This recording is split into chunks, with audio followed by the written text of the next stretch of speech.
Čaute, dobrý večer. Prišla som teda aj s mojimi artefaktami, ktoré vám budem postupne podávať. Ako ste už počuli, moje meno je Terezia Denková a v roku 2019 som založila Typogaráž, ktorá sa nachádza v Bratislave a je to takýto mini kultúrny priestor, ktorý je zameraný pre typografiu a grafický dizajn, dizajn písma a dizajn vo všeobecnosti. Odkedy sme Typogaráž založili, tak fungovala 6 rokov a teraz si povieme, ako vznikla. V podstate nápad rozvíjať Typogaráž alebo založiť v Bratislave takýto priestor, ktorý by sa venoval typografii a grafickému dizajnu, vznikol, keď som študovala v Typolabe. A Typolab, ak nepoznáte, tak vedie Palo Bálik a je na Vysokej škole výtvarných umení v Bratislave. A počas toho, ako som vlastne rozvíjala koncepciu Typogaráže, čo by Typogaráž mohla byť, ako by mohla komunikovať, akú by mohla mať vizuálnu identitu, tak som vlastne prišla na to, že vizuálna identita bude vytunená. Zobrala som si písmo opäť sa vraciame k tomu kradnutiu, ktoré už je téma tohto večera podľa mňa. Zobrala som si písmo, ktoré už bolo nadizajnované určitým dizajnérom a presne tak, ako sa tunujú autá, tak som začala tunovať typografiu. Čiže nie typografia s jedným serifom, ale s dvomi, s tromi, s tučnými a tak ďalej a tak ďalej. A tak isto okrem toho, že som v Typolabe vlastne nejak vypracovala koncepciu tohto projektu, tak som sa naučila písať granty. Ako už bolo tiež dnes spomínané, píšte granty, dostanete peniaze a potom budete mať prúser, budete musieť tú vec naozaj zrealizovať. Takže ja som napísala grant, dostala peniaze a museli sme prenajať garáž, čo vôbec nebolo až také ľahké, ako by sa zdalo, pretože ľudia od vás očakávajú, že veď v garáži budete parkovať vaše auto, nie? Alebo tam budete mať proste uskladnený bordel, ktorý nechcete mať doma. No nie, my by sme chceli tú garáž opraviť a robiť v nej podujatia. No, tak to bol trošku problém, ale nakoniec sa nám podarilo garáž zohnať. A vtedy nastúpili na scénu všelijakí známi a kamaráti, dizajnéri a nedizajnéri. Všimnite si Bašu v červenom tričku, o tej budeme dosť hovoriť. Matej s oranžovou čiapkou, toho si tiež spomenieme. No a proste čistili sme, malovali sme, škrábali sme a dosiahli sme peknú čistú garáž, kde sme zorganizovali prvé podujatie, ktoré bolo takého študentskejšieho charakteru. Vtedy sme oslovili rôznych študentov grafického dizajnu v Európe, aby nám porozprávali a zaslali práce, porozprávali o tom, že ako sa vlastne ten grafický dizajn u nich študuje. Boli sme podľa mňa v tom čase dosť premotivovaní a k prvej edícii Typogaráže sme spravili takúto publikáciu, v ktorej okrem rozhovorov s vystavujúcimi autormi nájdete aj takú malú farebnú sekciu, ktorá je o tom, ja vám to potom podám do publika, ktorá je o tom, že aké sú kantíny v rôznych európskych graficko-dizajnerských školách. A o tom napríklad nám Robo Finkej povedal, že Once I was at a book launch of a book by an artist, Raphael Rosendahl, and had a chance to talk to him. I told him where I study and he asked me how is the canteen over there. The most unexpected question I could have ever imagined. So I tried to describe it and then he just said, okay. We took a selfie and that was my entire interaction with Raphael. Takže je tu proste niečo od Mateja Vojtuša o Umprumkovskej kantíne, môžete si skontrolovať, či je to pravda. Je tu niečo o Ritvelde, UTBčko v Zlíne a tak ďalej. Takže ja vám to kľudne, ak sa niekomu chce vstať a prísť preto, tak vám to podám a posuniem. No, ale teda, odvtedy sme na žiadnej inej typogaráži, k žiadnej inej typogaráži nerobili takýto katalóg, pretože to bolo extrémne náročné a time-taking, ale tak vtedy sme ešte na to mali čas. Prvý večer v podstate dopadol podľa očakávaní. Priniesli sme obrovskú pípu s pivom, čo pritiahlo dosť veľa dizajnérov. A susedia sa zlakli, že čo sa to deje v tej garáži a zavolali na nás políciu. Event bol ohlásený, to bolo v poriadku, ale problém bolo to pivo. Takže sme toto naše prvé podujatie museli predčasne ukončiť, čo nakoniec dopadlo veľmi dobre, pretože na evente sa nachádzali známi, ktorí majú v susedstve vlastne, nedaleko typogaráže električku T3, neviem, či ste o tom počuli, je to taký kultúrny priestor v Bratislave, kde sa organizujú podujatia primárne hudobné v starej električke. Takže všetci sme sa tam presunuli a afterparty bola z garáže do električky. Odvtedy sme v typogaráži počas 6 rokov mali veľa návštev z rôznych časťou Európy.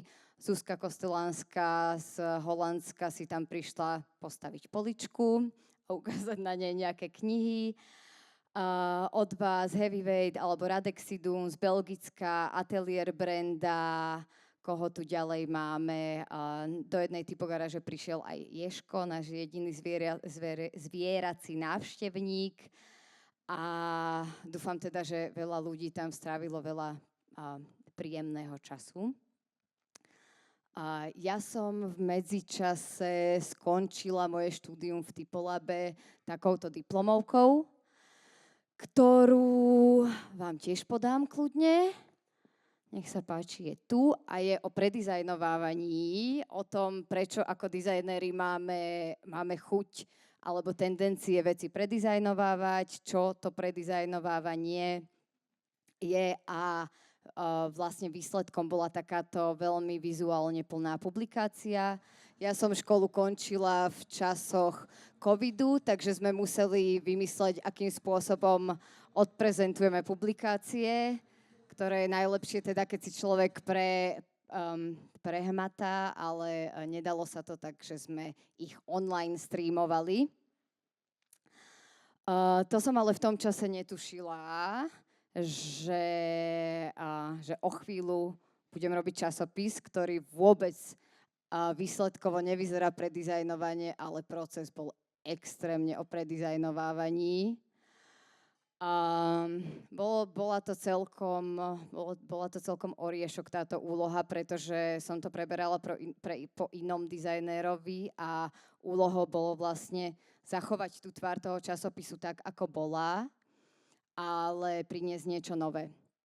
Keďže témou čísla bolo, že Curiosity, tak nakoniec sme to vlastne s editorom a art directorom toho časopisu Martinom Jenčom nejak tak uchopili, že chceme, aby diváci boli vlastne zvedaví a lační nie len po tom obsahu, ale aby ako keby aj každý ten layout každého toho článku ho prekvapil diváka.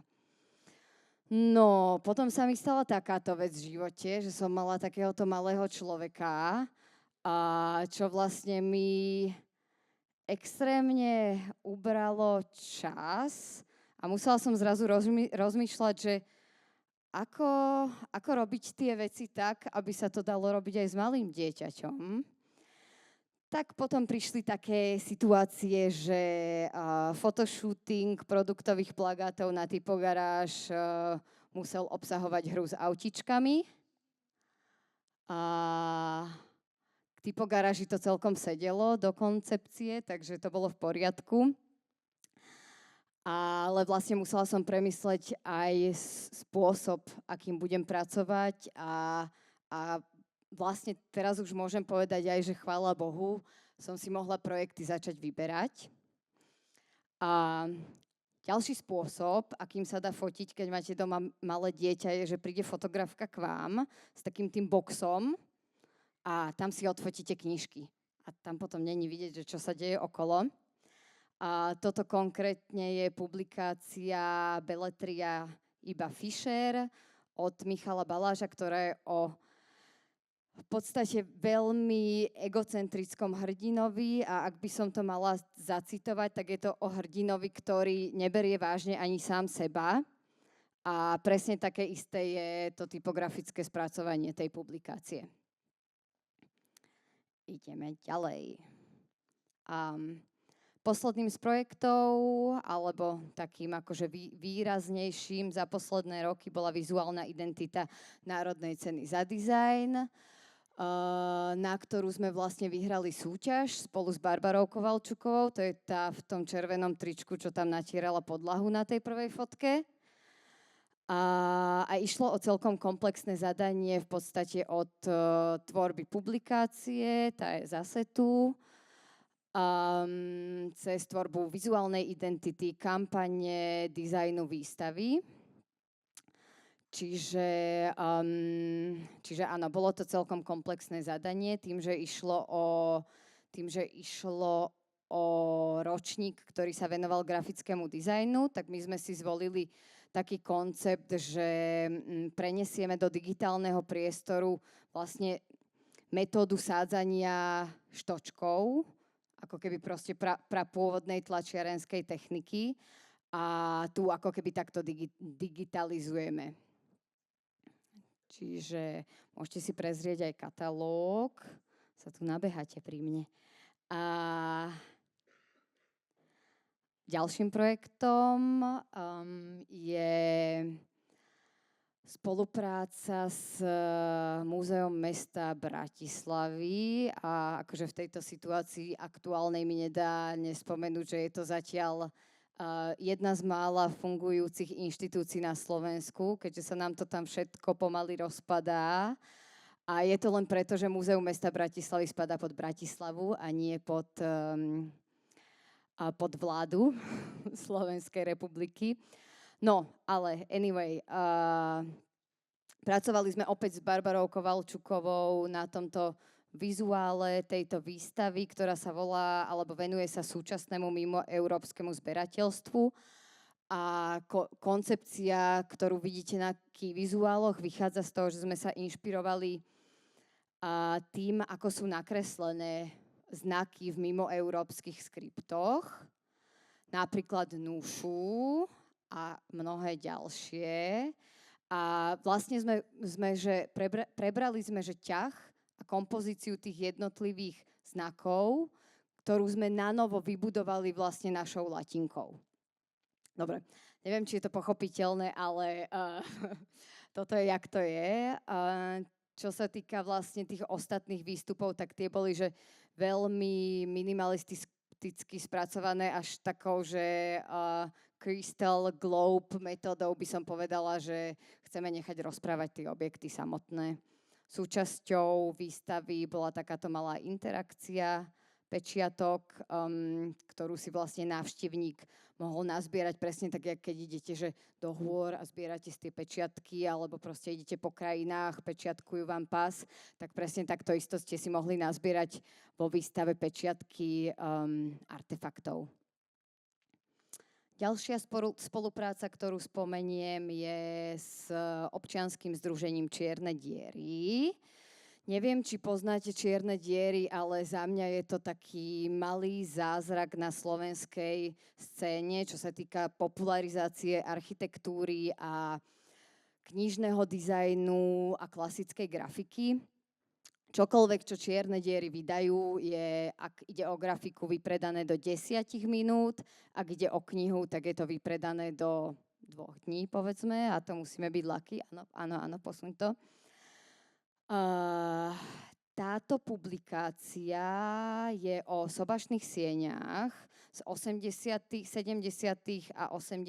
rokov, vlastne obdobia komunizmu a mapuje zachované sobašné siene na Slovensku. Fotografie, na ktoré sa pozeráte, sú dielom Mateja Hakára, ktorý v podstate je jediný z mála, ktorý sa zameriava takto na architektúru. A čo sa týka nášho grafického spracovania, kniha má závoj, čiže je inšpirovaná celkovo fenoménom nevesty. Že má závoj, má priehľadné biele strany a pekný rúžový blush. To sú Sobašné siene. Kniha je vypredaná, ako som hovorila na začiatku, ale máme s Barbarou pár podpultových kusov, čiže ak by mal niekto veľmi záujem a túžbu túto knihu mať, tak stačí mi povedať.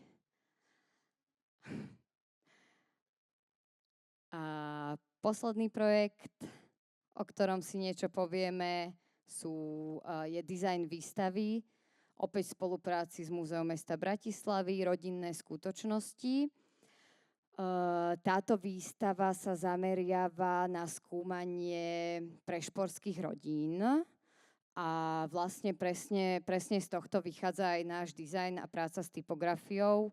Vychádzame vlastne z dobových názvov nad obchodmi a označeniami v meste.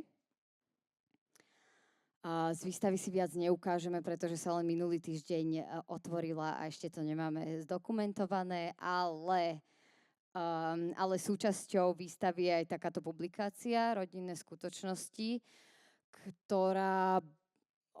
ktorú som vlastne dizajnovala opäť s Barbarou a bola to pre nás taká, by som povedala, že tlačiarenská výzva, pretože zadanie od múzea bolo, že my chceme low-costovú publikáciu, ale peknú.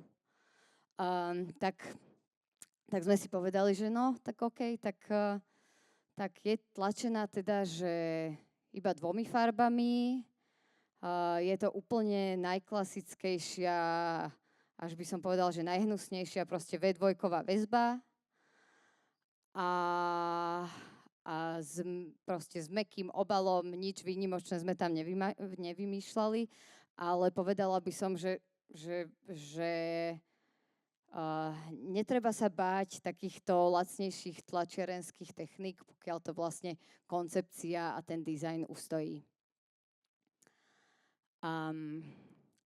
Ako som spomínala, tak Typogaráž je teraz na takej dlhšej pauze. Neorganizujeme tam žiadne podujatia, ale my na pauze nie sme. A teraz trošku také reklamné okienko. Organizujeme konferenciu o grafickom dizajne, ktorá bude v Bratislave v máji. Tak ak chcete, môžete si zapísať tento dátum.